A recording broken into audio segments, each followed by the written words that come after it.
Well, Farhat moved her family here for a better, more peaceful life. Lately, it's been anything but. A home invasion in the middle of the night has left her on edge, unable to sleep. It's forced her to arm herself in her own house. A mum, a school teacher and a victim of crime. I was scared, sweating. When I heard the slam, that's when I was like, no, someone is definitely here. I just started screaming and rushing towards the door. When two teenage boys climbed through Farhat's kitchen window in the middle of the night, she wasn't prepared. Now, every room has one of these. So this is for the toilet, this is for my son's bedroom, this is for my husband's bedroom, this is for my bedroom. I've got two in my bedroom, and this is for the third bedroom, which is in that room. You have to have a collection now. Yeah, unfortunately. I feel like we need these right now because of what's happening around our area. Farhat's fallen victim to Melbourne's wave of terrifying home invasions. A Coburg woman has spoken of the terrifying moment she and her father bravely fought off would-be carjackers. The break-in was one of 4 in the city's northeast overnight. Now she feels like a prisoner in her own home. We don't open the windows, we put our blinds down, we feel suffocated. Every night since the intrusion, Farhat's had a new routine. So every night I close the door, pull my bed to block the door so that even if someone comes, they don't enter my room. She says she spent thousands of dollars securing her home. Windows are shielded, doors alarmed. We just did it because we were too scared to sleep without this. And anything that can be used to defend themselves will be. And you're walking around the house wielding this most nights? Every night, every morning, when I'm alone, I'm walking with this stick. The streets of Melbourne's western suburbs have become so dangerous, no one's taking any chances. In Truganina, where Farhat lives in Melbourne's outer west, families fund their own security guards at night. The whole day we are scared, living in fear. It was two boys aged 16 and 18 who climbed over Farhat's kitchen sink around 3:30 a.m. last month.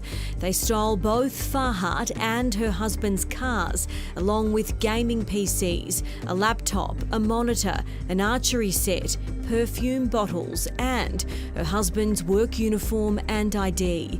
Police allege Farhat's wasn't the only house they invaded that night, and the day after used her car to ram a police vehicle. Two teens were later arrested. We spent around 4 to 5 months to earn this $18,000 that we have lost.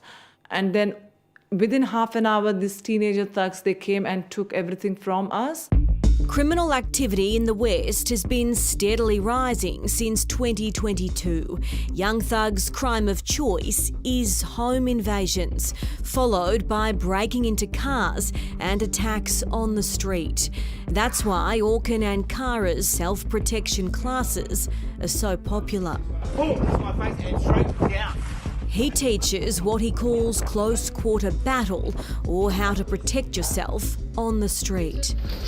I'm off the X. We try to make it as real as possible. He teaches his students how to beat the offender in real-life scenarios. I've worked at nightclub doors for about 30. I've been stabbed with a screwdriver. I've had guns pulled on me. I tended to find out what really worked and what didn't. Lately, he's been coaching more and more women like Farhat. Ladies who are seeing what's going on out there, and they want to be able to have that confidence. He says large improvised weapons often aren't helpful. A baseball bat in a narrow corridor is really not going to work. Pushing, pulling, your basic, your headbutt, your elbows. These are all things that are very, very simple tools that you have access to, and these are your weapons. When he's not training, Orkin's putting security guards through intensive firearms courses in the expectation they could be licensed to carry guns as early as next year, pending their licence approval. It's an extreme move. security operations with the armed guards. That's a 20-day course. So just the last 2 days is you've got theory and then back on the range. But this is where it all happens, all the theory, all the legality side of it, and learning the law. This is a last resort, so we hope that they will never end up using it. But for victims holed up in their homes, petrified night after night, there's no clear boundaries on what they can do if an intruder enters their home. People are allowed to defend themselves against thugs, but the problem is that it's not clear on what a proportionate response is. That's what Victorian Libertarian leader David Limbrick is trying to change. What we're asking for is certainty around self-defence in the home, so that when people defend themselves against thugs in their home, that they know that the law has their back.